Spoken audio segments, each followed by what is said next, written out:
Yes, here we go. It is Friday afternoon, 4 o'clock. I don't think we've done a show at this time before. We've tried pretty much every time that we possibly could over the years that we've been doing this, but I think 4 o'clock on a Friday is a new one even for the bus. Mick joins us. Great to have you back on, mate. How are you? Yeah, I'm all good, mate. Just obviously still pissed off after midweek result. But we're sure we'll get into that. And then just in general, good. But well, it's a big game on Sunday as well. We need to try and get up for now, but sure that'll take care of itself over the weekend. Yes, there's a big game on Sunday, which amazingly me and Mark, I think we chatted for about an hour last night and hadn't even mentioned here to remind me at the end of the show. That we hadn't even mentioned it. I think that speaks volumes, to be honest with you, Mick, as to where a lot of the heads are at right now. Before we get stuck into everything, though, we will do all that good stuff. Gives we like, use a share, buy some hair, all that, carry on. Remember as well, piesports.com. If you're looking for a tasty pastry treat, you can use the code BUS1888 at the checkout. I'll get there one day. Also, remember, if you are a subscriber, hit the bell. If you're not a subscriber, why not? Our subscriber numbers are flying now, up to about 5,166, I think it was last time I checked.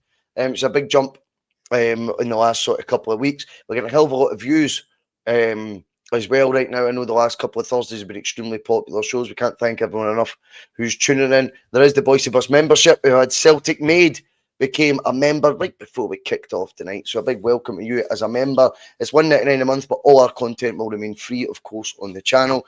And TikTok, check us out on that. I'm just getting to grips with this TikTok thing, Mick.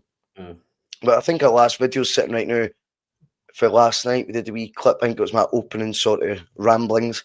I think it's had 11,500 views. So that's brilliant. Aye, so pretty good, man. So we're all over the shop right now on the bus. Remember as well, you can download the audios using your usual favourite podcast platform. Enough of that shite. Let's get into it. Mick, it's Europa League draw day.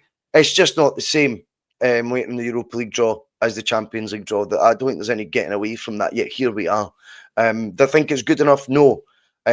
What it coincides with as well, of course, is a flurry of activity in the transfer market from Celtic. And again, another talking point that we never managed to cover last night was, of course, the arrival of Bustalgia. He wasn't really spoken about. Sriracha, is that his name, eh? Sriracha. Sriracha. At left back, obviously the talk now is about Kasper Dolberg potentially coming in.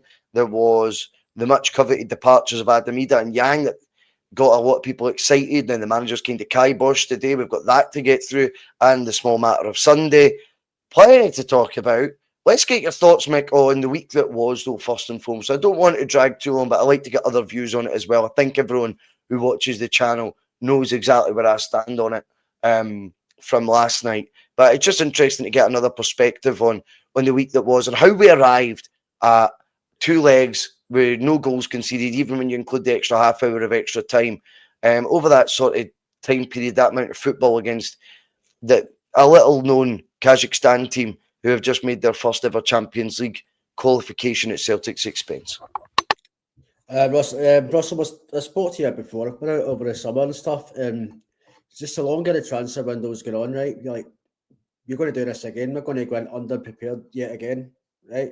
So that responsibility is on the board to me, and they cannot get let away with that. There's got to be pressure on them now for the rest of the season, no matter what happens in the transfer market now. But again, I think even the manager and the players have got to take a lot of that blame as well. Because I thought the football we played on Wednesday and the first leg was just absolutely ridiculous. It was slow, ponderous, and even like there's 5 minutes to go, even in extra time on Tuesday.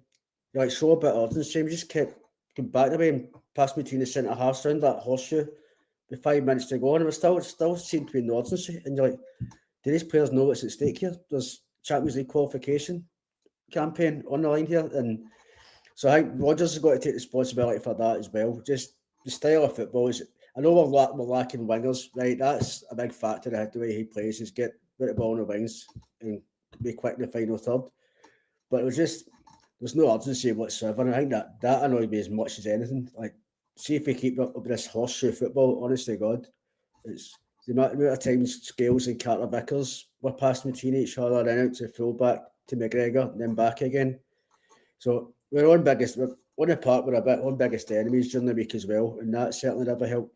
But there's no denying we were woefully underprepared, and it's not been the first time. So the board need to be held accountable for this because it's just happened too many times now, and it's got to be pressure on them now every game. I think. Yeah, I mean, when you're watching it, if we talk about the game, I mean, see, in terms of the urgency and things, is there an arrogance to if we stick to our game plan, it'll inevitably come good, which I know was one of the traits under Ange. It was a lot of people when we got late goals was you've just got to stick to the philosophy and then eventually you'll get a goal. I mean, surely at some point during that two-legged affair, you have to see that it's going nowhere. In fact, it's getting into choppy waters potentially because you're the away side in difficult climate. Without that momentum, without that, a lot more to gain, I think, as well. From I know that sounds ridiculous saying it from a Celtic point of view. You can't take Champions League qualification for granted. Can we? Heck, but I think for someone like Kyra Almaty, they were always going to be dangerous in that sense of like this is our. They were sensing the opportunity. This is our moment, and going into something like a penalty shootout, just throwing her as a risk. And I don't understand the lack of willingness to change up what was going on by the manager. The lack of willingness. We didn't see a formation tweak. We didn't see anything. You know, heaven forbid, fucking two up front. We didn't get any of that. And I also feel as though from the players as well. I remember not so long ago, players taking responsibility, Mick. Players took responsibility and they would go, right, let's grab the bull by the horns here and let's actually go for the jugular in a different way. They seem gun shy in terms of their efforts at goal. That seemed to ramp up ever so slightly in extra time with a couple of efforts from Nygren that spring to mind. But if we're being honest, mate, the whole thing lacked urgency. The transfer window lacked urgency. The manager's team selection and setup lacked urgency in both legs. And the players themselves seem to mirror all those factors also. So if you wanted a holy trinity at Celtic, well, we've got it, but it's not the holy trinity we were looking for. It was a holy trinity of, jam tomorrow, because no one seems to be wanting to grab the here and now. And you reap what you sow with that. How does the irony of seeing how busy Celtic seem to be now, transfer-wise, since going out the Champions League, how does that make you feel? Oh, that's the first time I've actually been really angry when I saw an announcement of that signing of Bustalgia, right? I know it's not but don't get me wrong, it's not the player's fault, right? It's not his fault, it's been dragged out, but this has been going on for months and months, and we've let it drag over the line. I think we saw the fee, it was $4.5 million, which was quoted as the price at the start, but we wouldn't pay that at the start. And now we're paying it because they're panicking, because of the deadline, and there's going to be pressure on them. But we've dragged out the signing, we possibly cost ourselves a big player for these playoff games for the sake of 300 grand or whatever it's going to be. That's the difference it's made. So what's cost us a lot more money and come the Champions League would have brought us in the prestige and everything. So again, it wasn't his fault, but it's just they posted that. I was like, are you honestly kidding me on here? You've got cheek to announce that now after we've been put out. We could have done them a couple of weeks ago, even before the first leg, the deadline. It could be definitely. We don't know, but they're still well and good getting it done now. But it's just been done months ago, and at very worst weeks ago. Give us time to go in, get them prepared, and give ourselves a better chance for the playoff. It was ridiculous how under prepared they were. I mean, see at the start of the game, I was the one thing I took away from the game Saturday was Nygren started out right. So right, if we play him like that again, we might be in a chance of getting a bit more productive up front here. Then he gets back to being Nygren in centre mid, and then Yang and Forrest as the wingers. What are we doing? Honestly, for me, I love James Forrest, right? But to me, he was hiding again on Tuesday. Sorry, he just didn't want to get on the ball, and everything he did was bouncing off him and just giving up possession so cheaply. And Yang's just always like that, and he's just not good enough. So that's just as simple as that. But we didn't even have anybody to bring on off the bench for either wing. That's so ridiculous. Underprepared they were, and it's not on to go into that game of that high importance, and with the lack of options that we did, it's scandalous. The lack of options was glaringly obvious, mate. Do you know what I mean? And I just look at now we're seeing Bhoycie come in. Now we're seeing the cover that KT clearly is needed, and we've obviously known about since day one of training that it was always going to be like, all right, we've had a look. He's going to be 60, 70 minutes a game. I spoke before about the benefits if you were keeping a Greg Taylor would be that he's not going to be a backup per se that you would associate normally. Greg Taylor would still get 20 starts for Celtic and probably around 30 sub-appearances. Do you know what I mean? So his appearance money, win bonus money would all be good still, and he would still be a key part of the squad. And bring probably something different as well if you're wanting to go the more introverted option. Well, that wasn't obviously to Greg Taylor's liking, or he was wanting paid too handsome a penny for us. So we finally got cover, but we decided to get that cover that would have been available 4 weeks ago. We decided to get it after the Champions League's playoff rounds done. And hasn't had an outcome that we were wanting. We still get that covering anyway. And he does look like he's got a CV of a bit of a journeyman, but a journeyman at coveted clubs. You know, RB Leipzig, Galatasaray, Boca Juniors, Celtic. 4 household name football clubs, various leagues, with massive ripples of effect that occur if you're not performing at any of these clubs. I mean, you only have to look at the Istanbul derby. Jesus, heaven forbid Boca Juniors ever play. If he's playing these sort of games, then he knows exactly what he's going to be entering into joining Celtic. Let's not kid on that it's only the Celtic Rangers thing that's the biggest. I mean, you got Istanbul, you know, you probably feel their derby's the biggest, and I think if you're in Argentina, the same. These guys had to be brought in sooner. They absolutely had to be brought in sooner. And the options that you're saying coming for the bench, the options for the bench should be the ones who started. That's the reality. They should have even been in the starting lineup, you know, out wide. But we're in a situation now where Celtic looks like they've got their act together after the event. Groundhog Day for me. It's 5 qualifying campaigns. We've took on this pishy, stupid attitude, and it's led us up the garden path to the Europa League, not the Champions League. 5 qualification campaigns in a row failed with the exact same traits off the field that you're seeing. So yes, I want Brendan's slow, pedestrian, lack of urgency tactics to be 100% under the microscope, and they deserve to be. I think the players underperforming when they had more than enough in the tank to be beating the opposition we were against in Kairat Almaty, to be scrutinised under a microscope, getting judgment and in a harsh manner. But the glaringly obvious thing that stands out for me is it's the same off-the-field tricks that have cost Celtic the same outcome. That's no coincidence when it's 5 failed qualifications in a row. I think have I seen someone else that was 7 at the last 8? Something like that. Well, let's just go focus on the 5 in a row one, because I know that's a fact. 5 in a row. You've failed to qualify if there's been qualifiers required for the Champions League. And honestly, we are still to put up with this pish that they are superb businessmen. The acumen they show when running Celtic is amazing. Celtic's a superbly run football club. See, all that bollocks is so easily blown apart, and we've done that on the bus.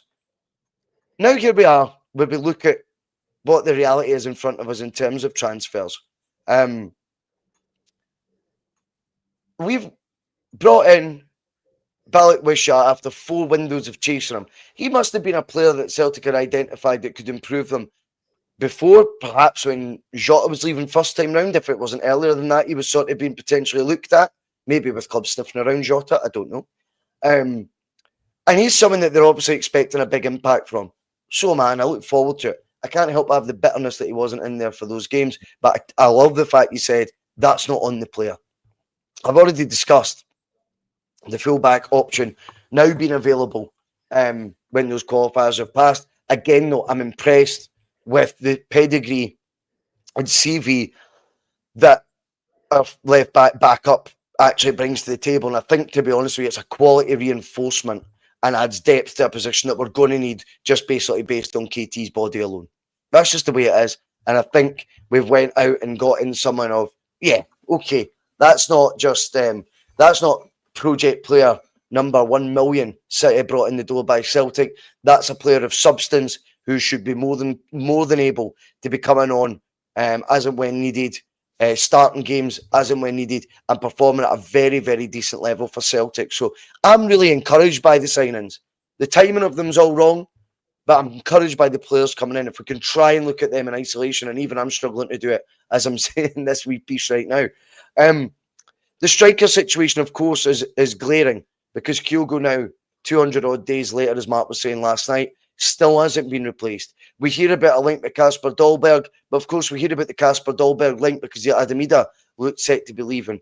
That's now looked to be put on ice, either departing, because the board have not got form for replacing players they let go. They have form for being proactive in the market of departures and not proactive in the department of recruitment. And that has Kane Rodgers a cropper. Now, the reality is fans want Yang, who's been linked with Birmingham City, and Adamida, who's got a bid in for Swansea, to go. So therefore, the fans have moved their goalposts a wee bit as well, because the fans are now saying, why stand in his way? You never stood in Nicholas Kuhn's way. Well, the reality is, had it not been those two players, had it been Maeda, you'd be kicking up fuck that we didn't have a replacement in the door for Dyson Maeda before letting him go. I think because of the individuals, we're just desperate for them to leave. I'm not as desperate for Adamida to leave as others are, albeit I think if we were to be getting two replacements in, I'd be more than happy to roll the dice again, shall we say, up front on a replacement for Ida. And of course, I think as a bog standard, a proper replacement for Kyogo Furuhashi. With regards to Yang, I mean, it makes no odds to me, if we get 1.5 pence or 1.5 million, whatever it is, it's a steal. I think we're doing very well. But Rodgers has got to put his foot down eventually, and you would agree with it if it was other players in the squad, other two players in the squad, I should say, that were getting linked with these moves, Mick. You would agree with Rodgers going, wait, now we need to replace them. Now, whether we rate them or not, they are first-team squad players that, sadly, based on Kuhn and Kyogo's transfers, we've not replaced adequately, and he now can't take the risk again. Unfortunately, he's put his foot down with two players the fans aren't rating and would be happy to depart. Do you think that sounds fair? Definitely is. I think it's. I don't blame Rodgers for it, right? Numbers wise, even we can't go into a game on Sunday with that striker. That's just ridiculous because I don't think Yamada's up to it yet. It's just not yet anyway. I don't ever think he will be, to be perfectly honest. But in terms of Ida alone, I'll be a honest boy, sir. I'll be delighted to see him go. I've just had enough of him. Even he came on Tuesday. I think it was a ball played up to him.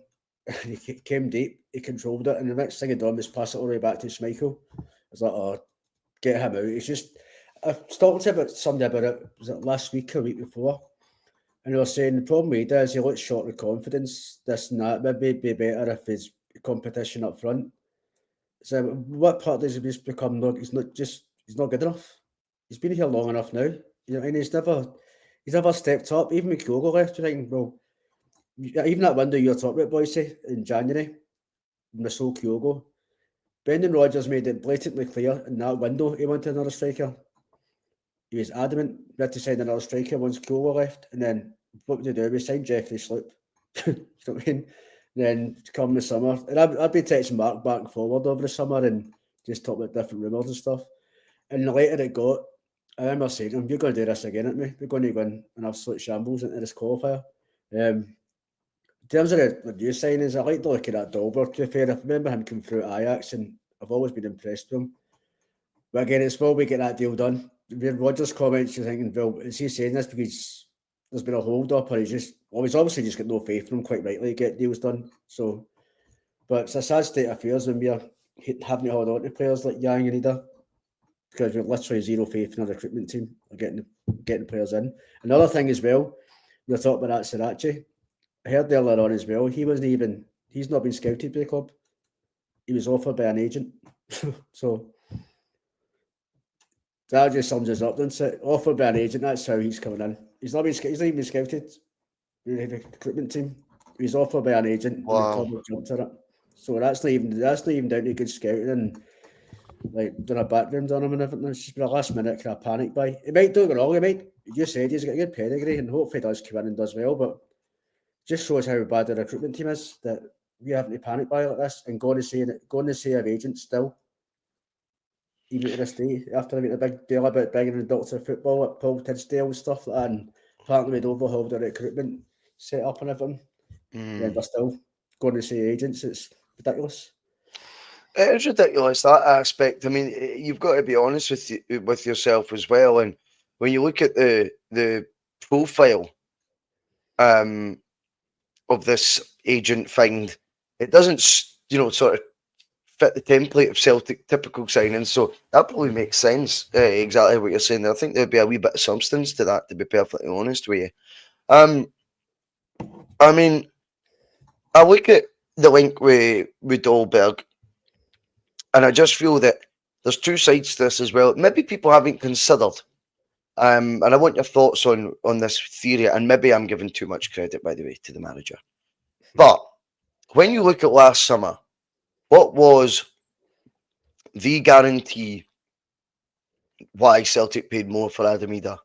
And that is because we'd let time go too long. We neared the end of the window, and we desperately needed a striker.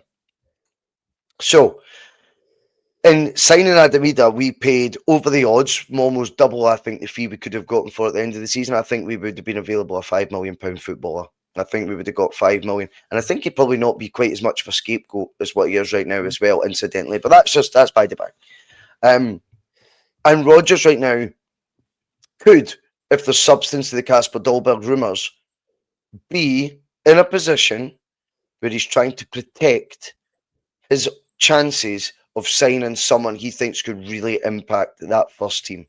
Now, if you're Anderlecht, you're watching very intently when you see Adam Idah links to Swansea, aren't you? He goes to Swansea. We've just changed our mind on Kasper. We really want to keep him. Sorry. His price is now, what people say in the chat, 15 million they'd be talking about. So he's maybe trying to keep his powder dry there, going, no, we will not be signing Kasper Dolberg to, remember, Anderlecht are cash strapped a wee bit. And he could be then trying to sort of get a reaction from them to go, they don't get to play the hardball with us. We'll call their bluff and say we're just going to keep our striker unless he's already replaced. Therefore, if we can't replace him, then Adam Idah will stay. No, we're going to let Adam Idah go, and therefore are desperate, as you say, or we're going into the Rangers game without a striker, full stop, where Anderlecht can then sort of play a wee bit canny with what they want to price tag the player at. I wonder if there's a wee bit of that involved right now, where he's not wanting to play all his cards in case, and very interested watching parties could be then moving the goalposts or any other potential deals for them selling players. I just wonder if that's potentially to do with it, because he's a name that when you see it and you look at his age, again, I talk about the profile, 27 years old, 55 caps for Denmark, 5 goals and 8 already for Anderlecht this season, a career that started at Ajax. He scored goals in Ligue 1. I think it was at Rennes, am I right? It was at Nice? Nice. Black and red. I knew it was that right. This guy comes in with a proper CV that would hit the ground running at Celtic. I'm very convinced there'd be a high chance that he would anyway. And I wonder if there's a wee bit of doing all you can to make that as realistic a possibility as possible, Mick, because I just get the vibe that the Adam Idah deal got blown out of all proportion with the fee that was paid, because the selling party, funnily enough, read the room. It goes back to, you could look at this from the other point of view. Rangers used to be confused, or the fans used to be confused as to how they never sold players for the values that Celtic did. And I said, because people talking football and know you're desperate for cash. Mm-hmm. That's just the reality. That's not trying to be, you'll forget the fact that it's fun to be able to say that and slag you off at the time. If I take that all away, it was clubs knew you were a selling club. Clubs knew you had to balance books. So therefore, that was why. If a club knows that you want our prime striker to be your best forward option, and you don't have any other option right now, they're going to be acutely aware of that, Mick, and they're going to bump up the fee. But I am hopeful, if my theory is right, and Brendan is playing a wee bit of chess right now with how he goes about, a bit of poker, if you like, whatever it is, that is with a view to actually still letting Idah go, but the time is right once we've announced Kasper Dolberg. And I think that would be replacing Idah, but we would still need another. Unless the new contract for Johnny Kenny really does symbolise something more than just an upcoming young youth player. I suspect that there was links with other clubs. There was other clubs in his ear, and Celtic renewed the contract on that basis. But if he is to be the number 2, then he's going to get a serious run at it this year. And he could be your wild card, if you like. And I think if he was to be the understudy to someone like Kasper Dolberg, I'm beginning to go to a place where I would take that. Albeit, that's me now accepting 2 first-team strikers. Don't worry about Yamada right now. I don't think you'll see much of him, to be honest with you. I think though, I'm now almost guilty myself, Mick, of being conditioned to think just having 2 strikers would be enough. And I would actually probably settle for Dolberg and Kenny as your first 2 picks. Don't know. There's some aspects of Kenny I quite like, but again, we've covered this before. This is it's just downsizing. Going from, used to have Kyogo and then Jackie Makis, obviously, and then Meadow and then Ida, right? So obviously 2 strikers that could start on their own right. Now a backup's going to be Johnny Kenny. That's 1 or 2. To me, it might prove to be good in time, but I just think he's too raw. He's got too many flaws in his game, Johnny Kenny, to be first team reliable. So I think we still need to sign another striker if we get Dolberg. Don't get me wrong, it doesn't need to be the same price bracket as Dolberg, whatever. It can be maybe even, God forbid, a loan for the rest of the season. But I just don't think we can run with Johnny Kenny and Dolberg, to be honest. And that's if we even get Dolberg. But if you then had the backup, though, the third wheel option, if you like, of a Yamada, how does that say? Or Osmond could smash it in the B's income good, because I'm not sure about that one. That one was sort of, this is what confused me with Celtic as well. The way they sort of pitch players when they arrive. Osmond didn't strike me like he was not going to be first team ready. The way that his arrival was announced, again, is that bluff? Or is that we've now had a look and he's not quite where we thought he was? I mean, I can't understand all the reasons for all this either. I know what you're saying, because when he came in, it was a big kind of fanfare that he was going to be competing for a place in the first team. He'd been matched to his squads, this and that. He'd be competing for a place, but he seems to have punted to the B team. I've not really heard it of him, and apparently he's going out on loan as well. So I don't know. As you said, it's a bit contradictory, isn't it? The way he was announced and the way he was signing and stuff like that. So I know it's a bit weird. But it is weird, and the thing is as well with this is, of course, the transfer flurry occurring when it does. Celtic need to also remember that we think right now that the 2 players that could potentially leave in Yang and Amada, we're rubbing our hands, mate. We're ready to get them out the door. Celtic is susceptible to an offer for Daisen Maeda or Hatate or the like, still whilst this window's open as well. That side of it is a huge concern for me, because we do business quickly when it comes to letting players go, Mick. We are rapid at that. And that is my worry, that there will be no plan in place. But unlike the Yang and Ida deals, where, by the way, I don't think it'll be 7 million for Ida. I think there's a story that's kind of put that in the bin. I think it'll be 4 to 5 million. There might be a bid that comes in that is one of those ones where Celtic go, we don't turn those offers down. And therefore you can put your foot down all you want and they don't get to go. We're letting you do that with fees that are the lower end. But if one of those 15 million plus offers come in for a Tati or a Maeda, I'm just plucking those names, then we're still susceptible to losing another first team regular before this window shuts and having even more headaches to try and accomplish scrapping around at the last minute. Whatever happened, Mick, to looking at a squad for a position of strength, being acutely aware that teams might come in for your assets, but going, we're building from what we've got. Do you know what? So we'll be fucking ready. If any of them want one of our key players, we're going to go, well, do you know what? We're going to get the right price because the club's business side of things has run so well, right? But we're going to be strong in terms of what we get for him. We're going to get the fee we want, and see when we do. We've already got that next player to slide in because he's already in the door. He's already training with the teammates. Whatever happened to our squad? Progressing, not trying, scraping about to replace. Rodgers is clever with his words. He says, I won't be here if it's not to evolve and it's just to maintain. I think right now, what we've found is Celtic are struggling to maintain what they had before. And I'm sorry, Mick, but what they had before was on a plate. because of the coefficient points. What they had before was 3 group stage football, 3 passes to the Champions League. That is you in the position of strength you could only dream of. They've still balls that up. So let's have it right. This notion of football teams trying to progress and evolve every year is alien to Celtic right now. It is not something that we do. It's something that's cost us 40 million bounty. But fuck the 40 million bounty. I'm sick of talking about money the Celtic won't spend anyway. Yep. More about the team that I want to watch and the teams I want to watch us playing. More about watching, another year of Maeda at the Champions League level. Could he go on and play 8 games in the group stage and get 6 goals this time, 7 goals? Could we see the evolution of, say, it would be Johnny Kenny coming off the bench and replicating his Conference League form into the Champions League and being a wild card option that got fans talking?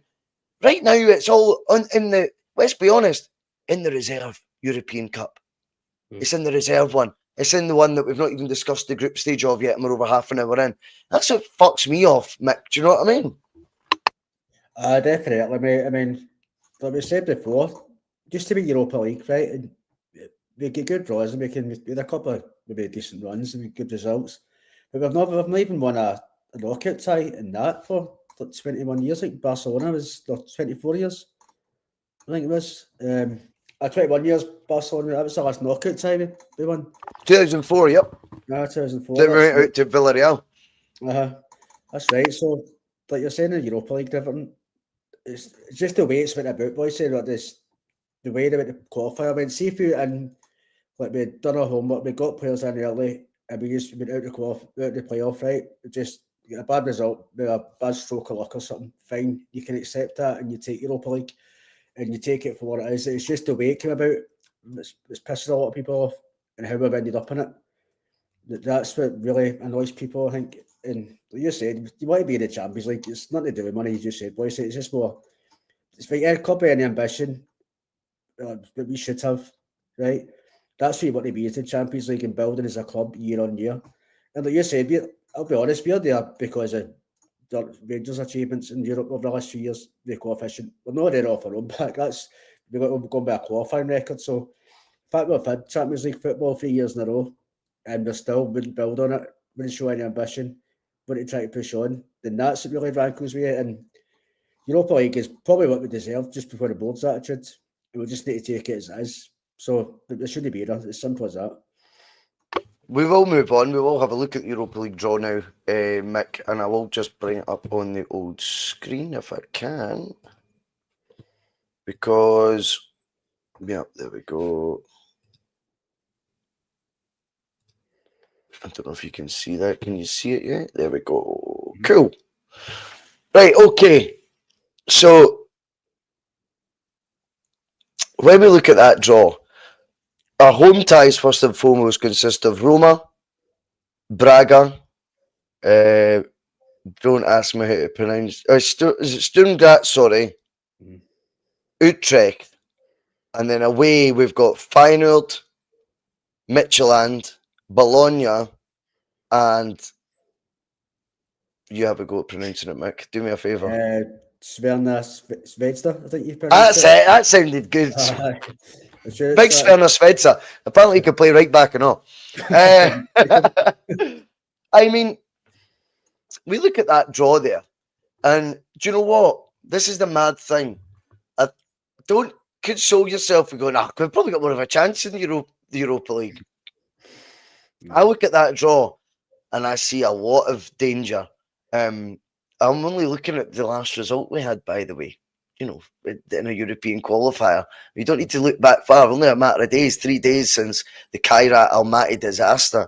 And we've got some teams there that are going to be levels and levels above what Kairat were. The players that we're bringing in now, I mean, again, I probably keep going back to the board, which I don't want to irritate people watching it by being a wee bit of a one-trick pony here. But the players that we're going to bring in now, are you telling me there was a higher bracket that we're going to be looking at had we qualified for the Champions League? That's bollocks. End of story. Bollocks. They just want to know how many of the players on their said bracket they could afford and how many they couldn't. And I think that'll be the reality of it. I think is that someone saying Red Star? Is that the old Red Star Belgrade? Red Star Belgrade. I don't know Is it? I'm sure that's just a name. Gotcha. It's Red Star Belgrade. I don't know why it was rebranded their name or anything, but I mean, the badge is a bit of a giveaway, Boycie, but yeah, I mean, yeah, you pick up the ball, mate.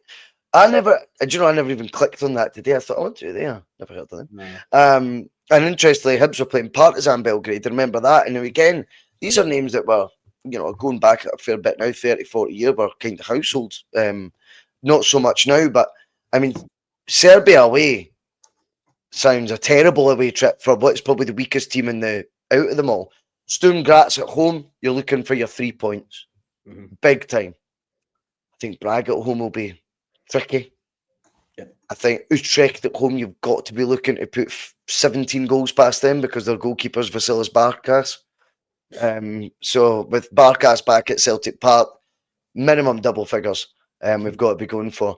Roma at home presents a storyline of its own because, of course, they'll be travelling to Ibrox as well, and we'll have the first time ever in the same group stage of Europe being able to actually contrast and compare against the same side at home each, where both clubs are. And I think that'll be very interesting to see who comes out on top in that domestic bliss battle that will be the subplot to playing Roma.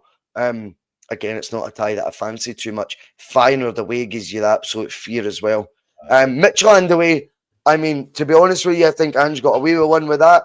If we were good enough this summer to be beating the team for Kazakhstan, I do still think we had more than enough at Celtic to be able to defeat Midtjylland. We just hadn't gelled yet. Ange's plan hadn't came to fruition yet. That rock and roll football. But notwithstanding that was still a terrible result. Whether your plans together or not. I think we've got to right that wrong.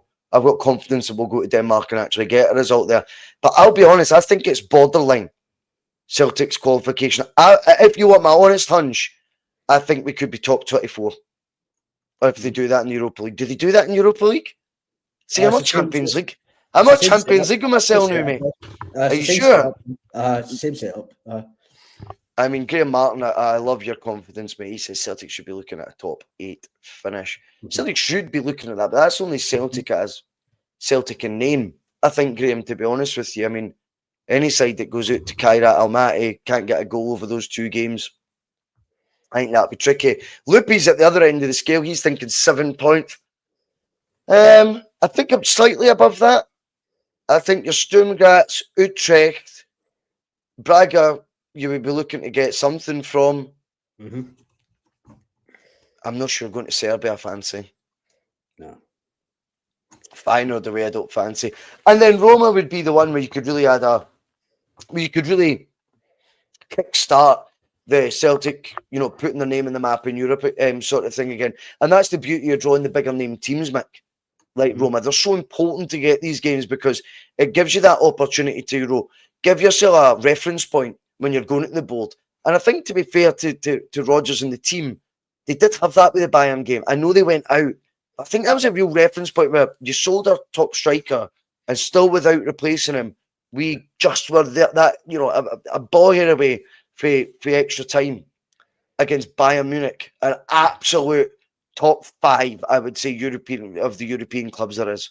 So when you look at it that way, these points of references should probably count for more towards your board than what they do at Celtic, but nonetheless, they still have to make some sort of difference, and I definitely feel that the Roma game gives you that opportunity to be one of those nights, and you do need that within your group. What's your overall feeling with that? I know you said at the start you're not that overly excited by it all, but at the end of the day, we are here.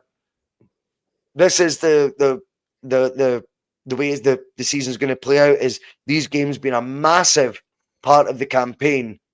How do you see it all unfolding? Well, the big thing is we've got to try and get as many points at home as we can, like Sturm Graz, Braga, and Utrecht. Roma could be a difficult one because they're a really good team, and Evan Ferguson, who we were linked to over the summer from Brighton, the Irish boy. Yes, where did he go? he's at Roma now and he started really well. So yeah, he's a player, man. He's a player. I remember saying on here, like, if we were to, I think we'll get linked with a loan. I went, I don't think folk understand how many goals he would score up here. In a season, he'd be 40 goals. Easily. But just a week, and we need to maximise our home games and get as many points as we can because, like you said, I don't see us going to Belgrade and getting anything. It's a hostile environment, obviously, and just with squad options and stuff like that. I don't know. I just don't see us getting in from there. And Bologna as well, they're a really good team. They've been a good team for a few years now, and obviously Lewis Ferguson is a captain now as well. But I've got a lot of good players. Yeah, interesting subplot too. Yeah, good one. I don't see us picking up many points away from home. So it's really, really important that we get as many as we can in our home games, and then we can take it from there and try and, even if we get a draw in a couple of games away from home, that would really help us. But priority has to be the home games, and then we just need to take it from there. That should be the minimum. Just try and get as many points to the board at home as we can. That would definitely help our chances. I think that's always the sort of mantra, isn't it? I think what happens with as well a Europa League campaign like this is it's fraught with danger in the sense that if we only budget for the Europa League, then we're Europa League level ready. Then, yeah. If that's what their theory is, that they budget for Europa League, well, let's see how that pans out. So I don't remember any Europa League runs in the time that you've been budgeting for Europa League. So you're budgeting for the Europa League, you've not got right either, guys, upstairs. That fucks me off. People miss all these wee bits, these wee chunks, these wee nuggets of quotes that you get from them. You always, if you want to win a debate, in my opinion, is use people's own words against them. Because people trip themselves up too often. They say things they don't mean, and they'll still not back down, double down on them. And when you try and convince us that the reason for your tightness and your lack of vision is because actually it's just a different plan we've got. What we do is we budget for Europa League, not Champions League. That's what the thing is, guys. You'll not understand, but basically what it means is it safeguards us overspending if we don't qualify for the Champions League. All right, show me the effects of that in Europa League, please. Could I have a wee rundown of how we fared in the Europa League when we've landed in that? Again, fucking disgusting reading from a Celtics fan's point of view. So that argument's blown out the water. And again, I feel like this summer really is the one of exposure with that regard, Mick, because listen, all eyes are on you now. Folk maybe got there a wee bit slower than some of us. But listen, Mick, all eyes are on them because you fucked up the qualification for the Champions League. You can blame your manager. You pay the manager. You hired the manager. End of story. Well, you could say Dermot does it. Well, what he's doing there then? You've got a guy there on 120 grand a year right now. He says he does nothing. His wages went up from 40 odd grand to 120 odd grand. But people believe he does nothing. I want to get 120 grand for doing nothing. My boss at work might say I get paid well right now for doing nothing. But at least claim to do something. He actively, has his cohorts in the media, your fucking CQNs and all that bollocks, telling you he does nothing. No influence. Nah. What's he get 125 grand for then a year? Because that's again then, it can't have it both ways. That's bad business. You pay someone £125,000 a year to do nothing. It's just bad business. No business does that. So they can't have it both ways. But I feel like there's a bit of exposure, if there is to be a small win in all this, that puts us in a place where if you don't achieve at this level, then what was your strategy all based on in the summer? You hedged your bets. It fucking came a cropper for the Champions League. You dropped in the Europa League. You got very busy in the transfer market then. Obviously, adapting to your surroundings. Obviously, with that Europa League budget that you'd only budgeted for in the first place because you're so savvy and so smart and forecasted it all so well. See if we flop in that again. Surely, to God, someone has to be now calling this out properly, better than I ever could, and saying, because don't get the backup plan right. The backup plan is as flawed as the plan that we dream of you having is or never was. It's utterly ridiculous. Honestly, Mick, it could drive you mad when I look at that draw, and rather than being confident about going into a Europa League campaign, I look at that and I'm saying to you, top 24. Where do you see it in terms of the points? Have you got more optimism than that? I fucking hope you do. Nah, I don't. Honestly, I think we've got the squad strife there going around in Europa League. And just a back to you said about Lowell there. I mean, that's the thing with the board. They never ever speak to the fans. There's no transparency. See if they come out and say, right, we've got all this money in the bank because we're going to do this, A, B, and C. Maybe, for example, I don't think that'll ever happen, but if we're going to maybe expand the main stand, build a new stand, whatever, you make a bit more understandable. He's like, may not agree with holding that money or expanding the main stand, whatever, but it'd at least be a plan. You can see they've got some plan in action for a way forward and they've got a planning for the future, whatever, but they don't ever speak to fans so that they can never be held accountable for it. We don't, and just like you said, what is Lowell doing there? He says he's a chairman, but what's the chairman's role? What's it he does at the club? The same with Nicholson as well. You never ever hear from the board unless it's one ticket money, season ticket money off you, or Yep. your kits. That's the only time you ever hear from them. Once you get the money, you get your money. That's it. Don't speak to you again. So We've now got absolutely disgustingly, and it's you said it's Sorry. looking multi-roost a bit now, and it's been called out a long time ago, boys. Say the amount of times you've failed these qualifiers for being underprepared. It's scandalous, and it should really be a thing this season. Just put it under as much pressure every game, and we can't forget about this result against Kyrat after maybe one or two good results. Everyone's rosy again because the same thing will happen in January transfer window. That's a guarantee, and then it'll be the same position next season. So it's a season we need to call it out because it's happened one too many times. So hopefully there's pressure on them at every game now, and it doesn't get forgotten about. We've not only got Celtic Maid, who's became a new member and kindly donated $4.99, which there's no need to do. Really appreciate that. Thank you. There's honestly, we don't expect none of that nonsense on the bus. Mix fees, I just pay out my own pocket. It cost me a fortune, do you know what I mean? But he's here. There'll be a few beers on me, mate. Don't you worry about that. Yeah, I'm a man of my word that way as well. But also Celtic Maid is our new exclusive reporter. Transferred. Yellow tie is on. And Celtic Maid says Celtic on the verge of signing Casper Dolberg in quotes as an $8 million fee is agreed, and even has backed that up with a 4-year deal apparently. Now this is the thing. AJSC Tech came in earlier, and I've always had good debate with AJSC Tech on this channel since we began. He's been here since 2022. So a big shout out to you, mate. And he says, boys, let's reassess our moods after the transfer window is closed. I feel Desmond is the guy blocking signings. But this is the thing, AJSC, because the thing is with the window, it gets rewritten when you look back on it, because all you do is look at the ins and the outs, and you don't look at the timeline.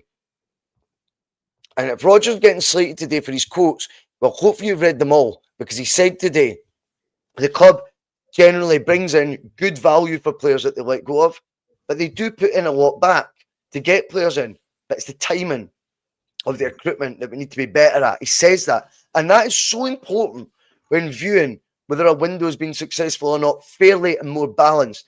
My fear is we get to December, say we have a couple of rocky results, and people twist the window, say it is good over the next 3 days, Mick, and they'll twist that window into going, look how much you were backed.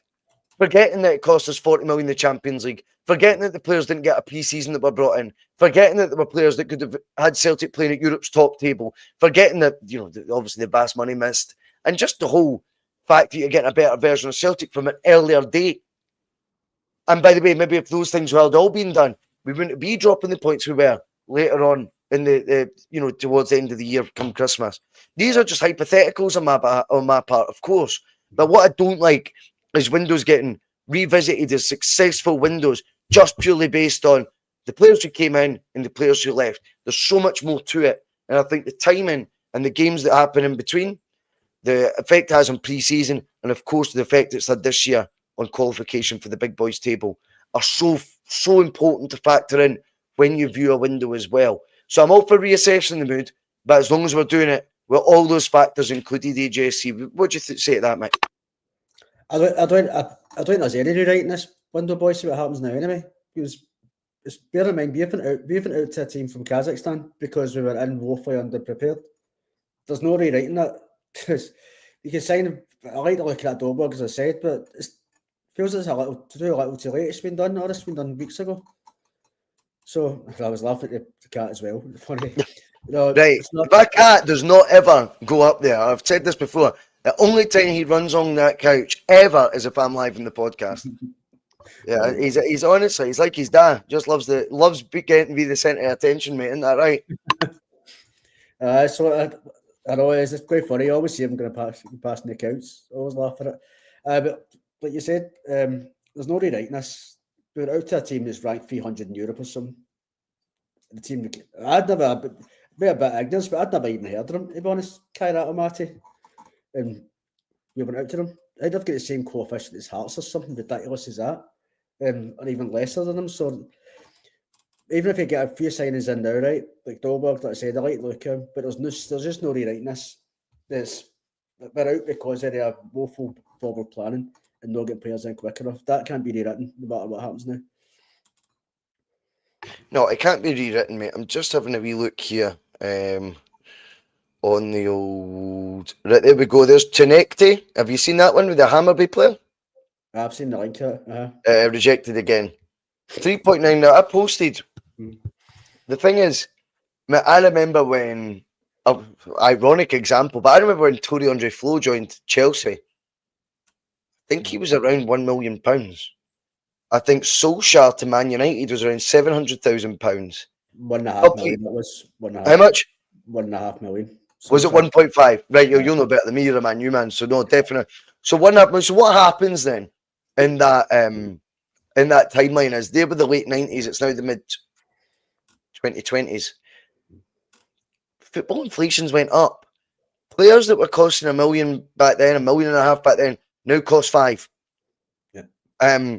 Hammarby apparently wants £6.25 million for a player that on our third bid now, we've managed to get up to £3.9 million. It's so frustrating because that's the real world. But again, this is where they trip themselves up. You already know that, Celtic, because I look at how you continually value your assets and have sold consistently for record-breaking departures, whilst taking 18 years to break a transfer record in 18 years. We must be the only club that kids on it's a Champions League club that's featured in the Champions League as many times as it does that have went 18 years without breaking your transfer fee. It's unheard of stuff, this.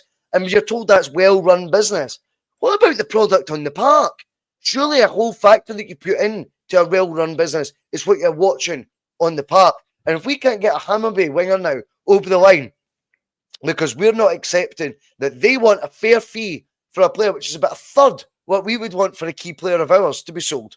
That's right. Mm-hmm. And we're bidding under 4 million with 2 days of the window to go when we've got absolutely no wingers whatsoever worth a jaw other than Balak Wishhouse came in, and we don't know how he's going to get on as soon as he comes in. These are deals you get on with it and you get over the line. That's really for sure. It was just a minute ago that was reported, the Taneke one. So obviously you want him as well if you bid 3 times. He's obviously a player that everyone's in agreement would enhance the squad. You've got to be able to let then these transfer deals happen, and you have got to be able to let other clubs have their place and value a player at whatever they want and start playing ball and getting them in earlier. This fanning about, honestly, is just so frustrating. I am still trying to find anything with Dolberg right now. But of course, it'll be exciting. I just want your thoughts now, though. There we go. Bold. It must be a Danish one. Yes, it is a Danish one. And they are saying Kasper Dolberg. Let's have a look here. Can we translate the post? No, we can't. I feel like Doogie Donnelly there on the old sportsman. Can we go over there? No, we can't. But if a Danish reporting outlet's going to be doing it, they've not got any reason to be biased about it, mate. Dolberg is an exciting signing. Very much. Anyway, we better talk now about Sunday, Mick. Right now, we've got no idea how Celtic's going to look. I think there could be an announcement tonight. Obviously, we're going to get the left-back announcement. Oh, did you know he was already here? Who showed you the photos of him training? Oh, right. Oh, no, he was on trial then. He's just signed now. We've been working 24/7, remember? 24 hours a day. All that bollocks. But if they announce Dolby surround sound, that's what I fucking need to listen to. Fucking honestly, that's bold. Dolberg, if they were to announce him tonight, and you think he might have a chance of coming off the bench even, or even starting, by the way, if he's played 8 games for Anderlecht already, fucking throw him in Sunday. Sunday's hard to predict right now with the summer moving parts that we're discussing. I think one of the everyone's saying Thomas Dolby. Apologies, I know I talk shite. I think one of the frustrating things as well is that there's a heavy reliance right now on my faith Celtic can get a result on how shite Rangers are. And I'm so sick of looking over there at what they are or are not doing that it actually fucking it pisses me off when I take a step back and go, am I basing my confidence on how rubbish they are that we'll get a result at Ibrox? And how many years have I had to rely on their shortcomings to define Celtic's positive outcomes against them? And I do feel, again, that that's what's giving me the greatest hope right now. Just because even if we do make these quality new signings, and I include if Dolberg was to be available, I mean, that'd be unbelievable. But if he was, those new signings give me a lot of confidence, but you just don't know how they're going to bed in on their debut. It's a lot of debuts to be, putting it. It's how shite they are that's kind of giving me my best hope. And that's quite damning on how Celtic's outlook is right now. I'm not saying it to pop. You take pot shots, as much fun as that all is. I'm actually saying it from a position of, I think it's going to be their weaknesses that are our biggest strength going into Sunday, Mick. How do you feel about that? Well, they're obviously not having a great time and they're putting a lot of pressure on the manager. So we just need to turn up against them. That's the last twice we played them at Ibrox at New Year and just capitulated within 10 minutes. I was thinking, we just don't look up for this for whatever reason. And then obviously we played them in March. The Celtic Park, we never turned up again either. So we just need to focus on make sure we turn up and show a bit of fight that we never showed on Wednesday. Even if we turn up and play a game, then obviously we can get a result. But just it depends who plays and what signings we can get in and get started. Because I just don't have any faith in going there with Forrest and Yang again. It's just I don't think Forrest to get a particularly good record at Ibrox either. I can't really remember having a good game against them, to be honest, at Ibrox. So just I would start Balikwisha 100%. Just get him in. So I don't want to see Yang. I just don't want to see Yang in the Celtic jersey again, mate. I've got to be honest. And then if Dolberg's been signed, then by all means just play him. I think we signed Alistair Johnson. He came in. That was his debut at Ibrox. Don't get wrong, he'd been there a few weeks training with the team, whatever, and it was January 2nd he started against him at Ibrox, so he was one of our better players.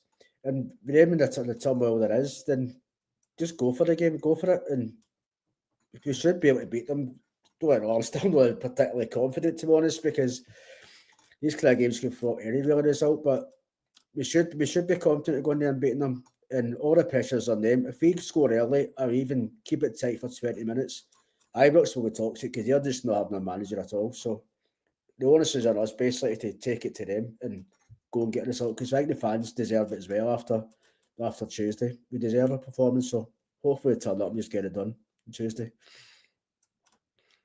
Sunday, sorry, Tuesday. I mean, aye, Tuesday's still fresh on the brain. Right, you happy now? Happy, That's Paddy. you. That's wee Paddy. And you've got your Collingwood. That's it. Say hello.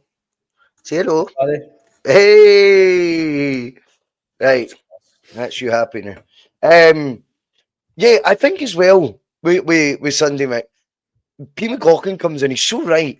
2 draws and a defeat. Last 3 visits to Ibrox. So we're due something here as well in terms of just ratio-wise, and I don't like counting on that either, but again, it gives me hope. And it's all the things I don't want to be relying on for hope that I am. We're due to click there.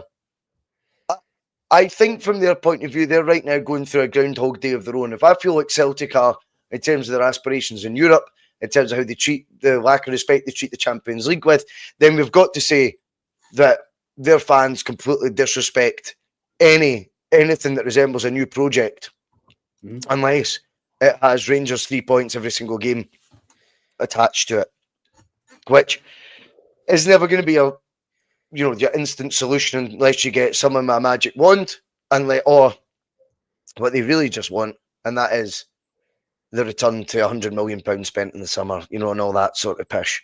That's what they really yearn for. They yearn for that financial advantage again. And whilst they're going through Groundhog Day in terms of manager comes in, wave of optimism normally, although Russell Martin wasn't even afforded that, but comes in, gets 15 to 20 million to spend. By the way, they forget Mickey Beale spent something like that. We've seen Clement sign players at £5 million like Danilo and stuff like that. I think when it gets to, the football matches starting, that's when things tend to start getting a wee bit rocky. Celtic build up a lead. It gets to October time. They've all had enough of the said manager, and he fucks off. And they get a caretaker in or someone in with who they think might stay on long term. They're not quite sure yet. Who just sort of sees them out to the end of the season as they inevitably get scalped. And they can kind of hide from their shortcomings that way, because they can always say, how often did Celtic win the league against a manager that was there of any substance for a period of time? Well, no, probably not. But I think from my point of view, I don't want to be relying on how poor they are. It's frustrating to be focusing on that. And I think what we could see though is if Celtic do get their act together in these next few windows, is more domestic bliss. And it's not enough for me, Mick. No. But in the meantime, as I said with Europa League, we are where we are. And we've got an opportunity to go 9 points clear, having played the same amount of games on like the 1st of September or whatever it will be, right? That's fucking mental. The 30th, in fact, it won't even be the 31st of August, wouldn't it? Fucking hell. So it even be September started, and we could be a bona fide 9 points clear, having played the same amount of games. It's a lovely thought, but I think eventually we'll have to start moving on from this notion that that's some sort of barometer of real success for Celtic. And I think that's where the European thing probably does bug me. However, it won't change how I feel come Sunday morning when we wake up, mate. What does Celtic need to do differently? And I don't mean in terms of personnel, because I think obviously Ballot-Wisha, I think will be an absolute guaranteed star. That side needs that energy in it. It needs that difference. It needs someone who's going to be quality on the ball. It's going to need someone who's going to be brave on the ball and direct on the ball. That's definitely what's lacking. But see, for the whole team to do it, it's going to take a sea change in terms of level of performance, Mick, for what we've just watched midweek. Definitely. And that's a good point Paddy McLaughlin made about our recent form. That's always a concern going to Ibrox. We don't tend to dig out a result there for some reason, especially recently. So, but granted, this game, I want to see is even go a bit more direct and move the ball quicker and stop this horseshoe nonsense at the back, pass between Scales and Carter Vickers and McGregor. That just invites pressure on them. And again, they're at home, so for the first part anyway, they're crowd a bit for it. We need to just stop messing about at the back. You're just inviting trouble. And then if you get the ball forward quicker, get nice and wide in the game, then just push forward and create chances. There's a bit of times we leave Liam Scales in the ball and you see him looking for options and you get people hiding behind other players and everything. It's ridiculous that this happened during the week as well. If you just get the ball, move it quicker, get it forward quicker, and then hopefully we get a result that way, because we can't keep playing this horseshoe. Just invite trouble constantly, and that's kind of doing that at Ibrox to me. We get caught out with that new year, leaving Scales the ball and everything, and then it just invites pressure onto you. So like I say, it's got a bit more direct, play about, be a bit quicker on the play, and then by all means, if I've got my head and stuff, we've always liable to get a goal. So that's what I want to see in Sunday, a bit more urgency. Talk to me about personnel, mate. And I mean with the ones that you can answer for. So Ballot-Wisha, we know, is in the door. We've seen him with the Celtic shirt. We've seen the training gear on the fullback whose name's escaping me again. Sarachi. Sarachi. I love that name too. That's a good name. That's a good name. Sarachi. We know they're in the door, so they're your definite. So if we roll with that, I mean, in terms of personnel, what changes would you be making, if any? Well, like I said to you, I would be starting Neger in the right and then put Engels in. So I think he's due a performance against them as well. And I would 100% start Ballot-Wisha on the left. Yep. We need a bit more urgency and a bit more pace up there, and I would move Maida through the middle. Because whether I think Dolberg, if Ball means I've read earlier, he's going to be siding, then put him on the bench, then Ball means put him on later on. But Maida's shown against them, especially their defence is ropey. He's an Achilles heel to them, isn't he? And their defence is ropey at the minute it is. So his pace and pressing could really disturb him. So I would start with that, and then obviously it just depends how long Tierney lasts as well. Whether we need to move Scales it to left back and all that, carry on again. So, but obviously I don't know about maybe start the fullback at right back, because I wasn't convinced with Ralston the other night again as well. I don't think he's had a great game. So, and we've seen players that can come into a game like that and step up. So I would definitely start Sriracha and Balikwisha and play Maida through the middle. I don't think you can change much else. You start Sriracha ahead of Tierney? No, I would start on the right, sorry. On the right, on the Ralston. I would start him instead of Ralston, Did Ralston do anything wrong midweek? I just thought he was wasteful in possession, really. And yep. Give it volley and everything. I do like Ralston, don't get me wrong. I do like him as a player, but if this guy's getting about him, you play him because he's got that experience. He's obviously played in big derbies before, so he'll not be phased by it. So, be personally, I would just start him on the right and see how we go on. I remember when we started, I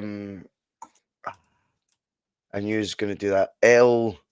What was the right back under Lenny? It was really. No. Second spell. Ibrox 2-0 win. First game, first derby of the season. Remember, $1.5 million, the right back is really. Remember, he only played for like El Hamed or something. What's it? El Hamed, is that his name?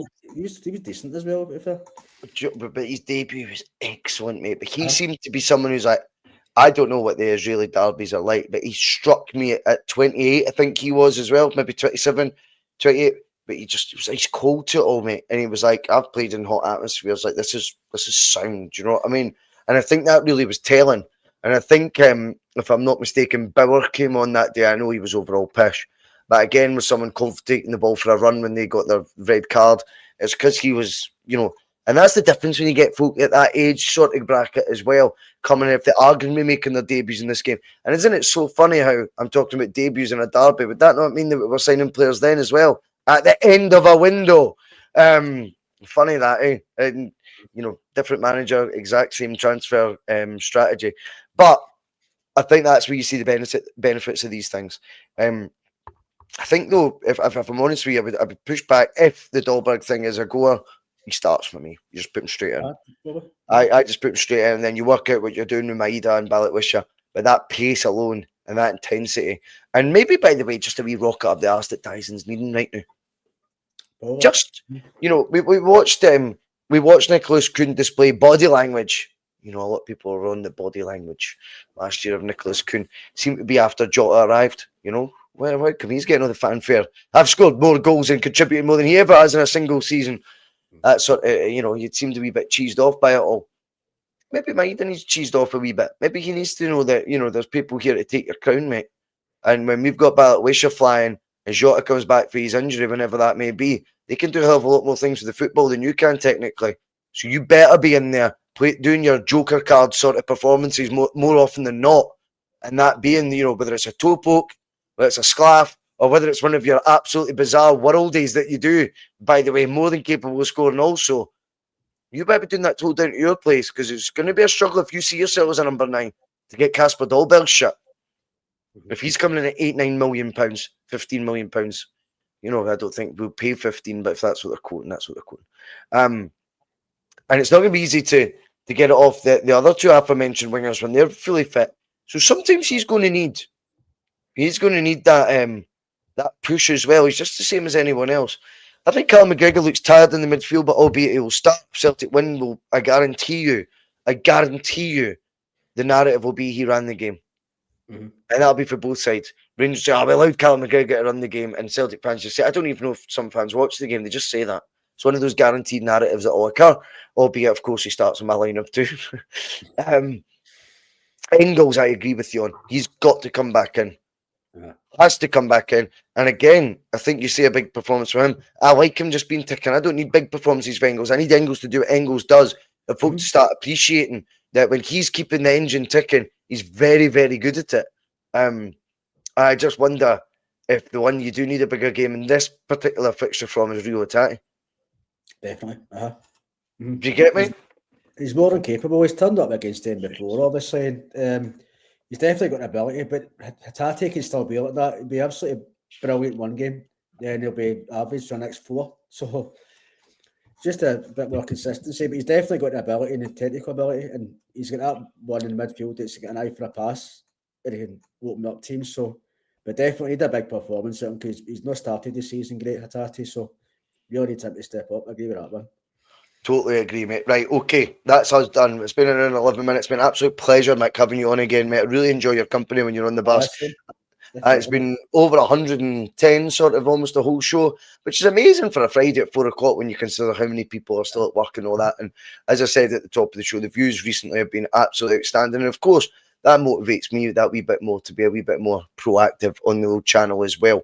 I've got to push you for a prediction before you go, mate. One each. I know, I'm not going to sit in the fence. Sorry, no. That's rubbish. But if it's a prediction, it's a prediction, mate. Do you think it'll be 1-1? I think so. Purely because our record recently at Ibrox doesn't instill me great confidence, but we've got the ability to turn up and get a result. It's just mentality wise and where the players are at after Tuesday as well. So I would take 1-1, you know. But we definitely should be going to try and win the game. It's just whether they or not. But I think it will be 3-1. I think it'll be a despondent first half display because he won't pick the newbies, and I think you'll see them come on in the second half, maybe even at half time, and you'll see that energy then come in at the team, and you'll see a big difference in that impetus that the side needs. That's how I see it going. I think it'll be more of the same in the first half from what we've seen, unfortunately, against Kyra, and I don't want to be a big doom and gloomer, but that's just how I envisage it. I think it'll be risk averse in terms of the lineup. If there is a wild card, it would be the Bustalgia one that plays. Even if Dolberg's in the door, I don't see him starting, albeit I would. Like I've said earlier, I don't think the fullback will start. I think he'll go very similar. And I think we'll see the impetus kick in the second half. I think they will panic at the prospect of actually getting a positive result as well. I think that'll play into our hands. And we'll have guys out there to prove their worth, prove their fee, show off a wee bit to what it means to play for Celtic and be caught up in the atmosphere and think, oh, wow, is it like this every week when you play in Scotland? It's not. But they might just get caught up in it. It might inspire them a wee bit as well. But I think it will be a slow burner for Celtic. And that is what I warn of. I think it will be a slow burner that will kick into life once we get the new energy into the team that we need. And Rodgers has to bite the bullet and put them in the park. Definitely. And what you said as well. Also, the team's crying out for a bit of freshness. I think we've been stale since like March. Big time, mate. Bayern it's just been stale. Every side needs it, mate. Every side needs it. Oh, definitely. Celtic aren't immune to it, you know. That freshness to the team, and that could get the best of other players as well. The players that are definitely. So, you said I like Engels as well, Russell. But you said there, I think I think the frustration with him is though you can tell that he's capable even better than what he's doing there. But in general, I like him. I do like him. I'm hopeful he can turn up on Sunday. He's definitely got the ability for it. So definitely has the ability for it, mate. And as long as he's ticking away in the car, I think Celtic will be fine. But I just, as I say, it might just be expected to go through a wee bit more pain before the joy inevitably arrives. Right, that'll do us for tonight. As I say, that's been 115. Mick, thanks again, pal. And a big shout out to everyone in the comments. Enjoy your weekend. We will probably be back Sunday. I might be back doing something on Sunday, but I'm going to the pub. But I'm kind of meant to be working at it. If I'm not working, I'm not going to like run home if it's not that busy and like try and watch it here. So I'll probably be having a few drinks. But I don't want to stay out late, man. Do you know what I mean? So I might come back and do something on Sunday. If not, you'll just need to wait for our feedback whenever it comes. But thank you. It's been a great week on the bus. Albeit, it's been an awful week for Celtic. And that is what is the overriding feeling for me. And it's been great to share some views with both Mark and Mick over the last couple of nights on that.